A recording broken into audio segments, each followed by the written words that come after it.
அவ்வளவுதான். சமூகத்தை பாருங்கள். ஒரு பெண் பச்சையாய் பேட்டி கொடுக்கிறாள்.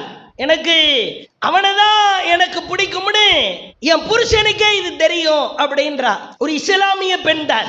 வெக்கமே இல்லாம பச்சையா என் பிள்ளைங்க கூட சொல்லுவாங்க, உனக்கு அந்த மாமாவை தானமா பிடிக்கும், அப்புறம் எதுக்குமா எங்களை பத்திங்க அப்படின்னு கேட்பாங்கன்னு கெக்க பைக்கன்னு சிரித்துக் கொள்வதை பார்க்கிறோம். எத்தனையோ இளைஞர்கள் இவன் பின்னால் செல்கிற அவள நிலையை பார்க்கிறோம். நீங்கள் யோசித்து பாருங்கள், ஒரு நியாயமாய் சிந்தித்து பாருங்கள். இந்த ஒரு இஸ்லாமிய பெண் கண்டிப்பா தமிழ்நாட்டை சார்ந்தவதான், ஏதோ ஒரு ஜமாத்தை சார்ந்தவளாக இருப்பாள்.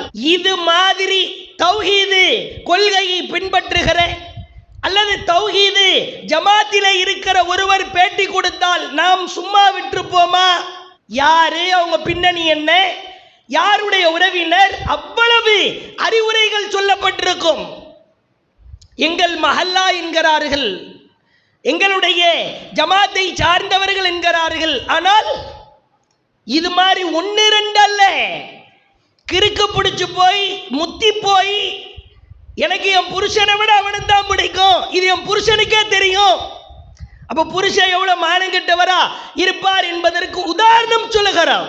நீ 13 மணி நேரம் நோன்பு இருந்து பிரயோஜனம் இல்லை, கால் கடுக்க தொழுது பிரயோஜனம் இல்லை, நன்மைகளோடு தீமைகள் கலந்து விட்டால் அவ்வளவுதான்.